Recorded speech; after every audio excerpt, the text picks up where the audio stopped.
Netflix గురించి America అధ్యక్షుడు Donald Trump ఎందుకు టెన్షన్ పడి ఆలోచించాల్సిన పరిస్థితి వచ్చింది? నెట్ఫ్లిక్స్ వార్నర్ బ్రదర్స్ని కొనేస్తే మన ఎంటర్టైన్మెంట్, మన సినిమా, మన కాలక్షేపం ఎంత కాస్ట్లీ అయిపోయే ప్రమాదం ఉంది.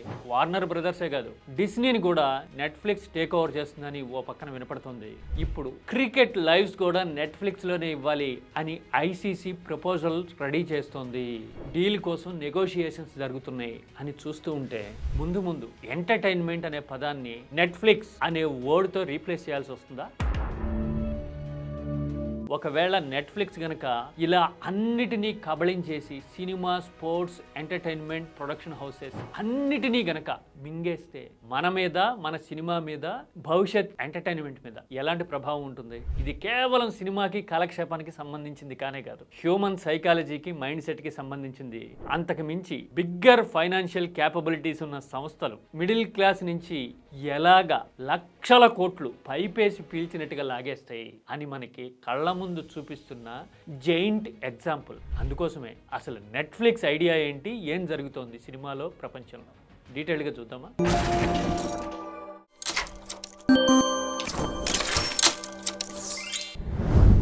మనమేదో సబ్స్క్రిప్షన్ తీసుకుని టైం ఉన్నప్పుడు ఆన్ చేసి చూసుకునే ఒక ఓటీటీ ప్లాట్ఫామ్, అది మొన్నటి వరకు. నిన్న సినిమా మారింది. నెట్ఫ్లిక్స్ 100 కోట్లు పెట్టి సినిమాల రైట్స్ కొనడం మొదలుపెట్టేసింది. కొన్ని సినిమాలకైతే 200-250 కోట్లు కూడా ఆఫర్ చేసే స్థాయికి నెట్ఫ్లిక్స్ వెళ్ళిపోయింది. అంటే ఎంత హంగర్తో ఉంది అనేది అర్థమైపోతుంది. అలా 250 కోట్లు కూడా నెట్ఫ్లిక్స్ లాంటి సంస్థలు ఆఫర్ చేసే పరిస్థితి ఉండబట్టే మనకి బెనిఫిట్ షో టికెట్ల దెబ్బ 1500-2000 అయిపోయి తగులుతూ ఉంది.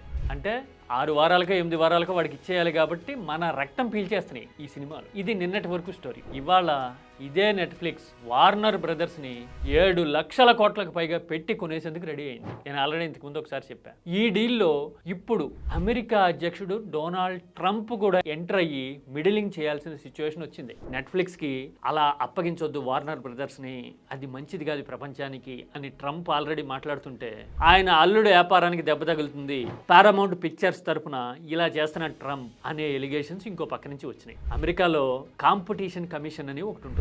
దీనికి జ్యుడిషియల్ రైట్స్ కూడా ఉంటాయి. అది ఎలా పనిచేస్తుందంటే, ఏదైనా వ్యాపారంలో లెవెల్ ప్లేయింగ్ ఫీల్డ్ ఉండాలి, డబ్బులు ఉన్నాయనో, పలుకుబడి ఉందనో, చిన్న వాటిని అమాంతం టేక్ ఓవర్ చేసి మోనోపలికి వెళ్ళిపోతాము అంటే అక్కడ పరిస్థితులు అంత ఈజీగా పర్మిట్ చేయవు. అలా పర్మిట్ చేస్తే గనక పరిస్థితులు దారుణంగా మారిపోయి ప్రజలు ఆర్థికంగా దెబ్బతింటారు, క్వాలిటీ ఆఫ్ సర్వీసెస్ దెబ్బతింటాయి అని అమెరికా భావిస్తుంది, నమ్ముతుంది, ప్రాక్టీస్ చేస్తుంది. ఆల్రెడీ ఇండియాలో మనం చూస్తున్నాం కదా, 2014 ముందు టెలికాం ఆపరేటర్స్ ఎంతమంది ఉండేవాళ్ళు? డోకోమో, వోడాఫోన్, ఐడియా, ఎయిర్టెల్, ఇలా బోల్డ్ అని ఉండేవి. ఒక 10-12 ఉండేవేమో ఈ వరుస తీస్తే. కానీ ఇప్పుడు ఓన్లీ జియో, ఎయిర్టెల్ నానా అవస్థలు పడుతుంది సర్వైవ్ కావడానికి, బిల్లులు పెంచేసి బాధేస్తుంది. ఇంకో పక్కన కొద్దో గొప్ప లిమిటెడ్గా ఉన్నామంటే ఉన్నామన్నట్టుగా వోడాఫోన్, ఐడియా మెర్జ్ అయిపోయి సర్వైవల్ కోసం ఫైట్ చేస్తుంది. జియో మార్కెట్లో 80% కమ్మేసింది. ఇప్పుడు ఇది ఎవరి చలవతో కమ్మేసింది ఇలా మార్కెట్ని అనేది తర్వాత. కానీ జియో వచ్చిన తర్వాత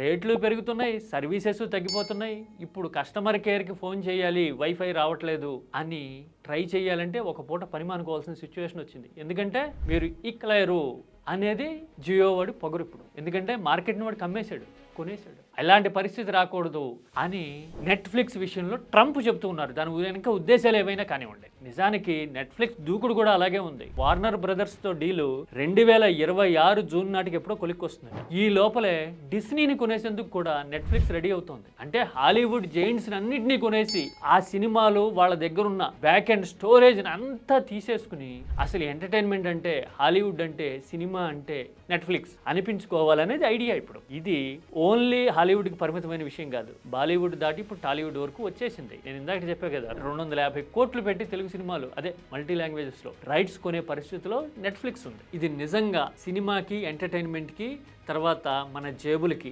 ఒక స్టిఫ్ ఛాలెంజ్ అనే అనుకోవాలి. మరి దీన్ని ఫేస్ చేయడం ఎలా, కాన్సిక్వెన్సెస్ ఎలా ఉంటాయి అనేది చూసే ముందు నెట్ఫ్లిక్స్ జర్నీ ఎలా మొదలైందో సింపుల్గా చూద్దాం. ఎప్పుడో 96లోనో 97లోనో డివిడీలు రెంట్కి ఇచ్చే చైన్గా అమెరికాలో నెట్ఫ్లిక్స్ మొదలైంది. చాలా మంది 90s కిడ్స్కి తెలిసే ఉంటుంది. ఎర్లీ 2000స్లో మన దగ్గర కూడా రిలయన్స్ వాళ్ళది బిగ్ ఫ్లిక్స్ అని ఒకటి ఉండేది. వేరియస్ సీడీలన్నీ వాడి దగ్గర ఉంటాయి. 2-3 ఎట్ ఏ టైం తీసుకోవచ్చు. నామినల్ రెంటల్గా ఆ సినిమాలు చూసి వాడికి ఇచ్చేయచ్చు కదా. బిగ్ ఫ్లిక్స్ గుర్తుందా మీకు?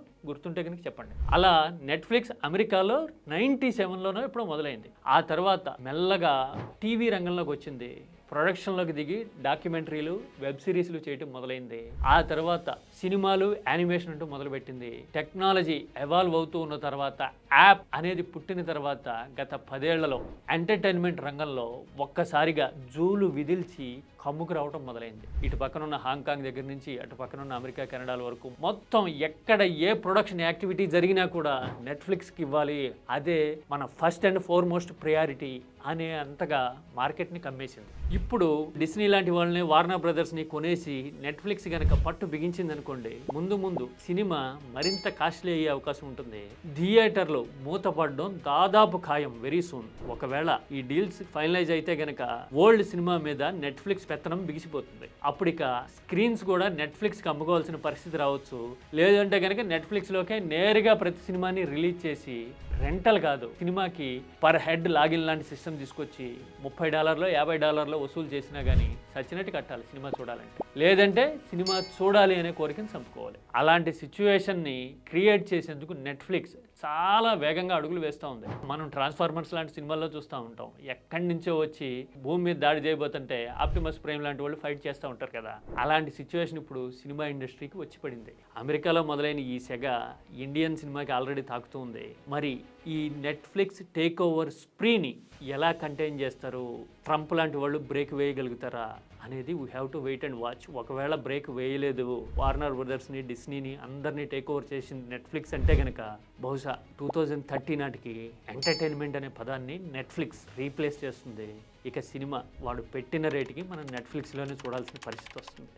ఇదైతే ఇన్విటబుల్. మీరేమంటారు? నెట్ఫ్లిక్స్ కమ్మేస్తున్న తీరుని ఎలా చూడాలి?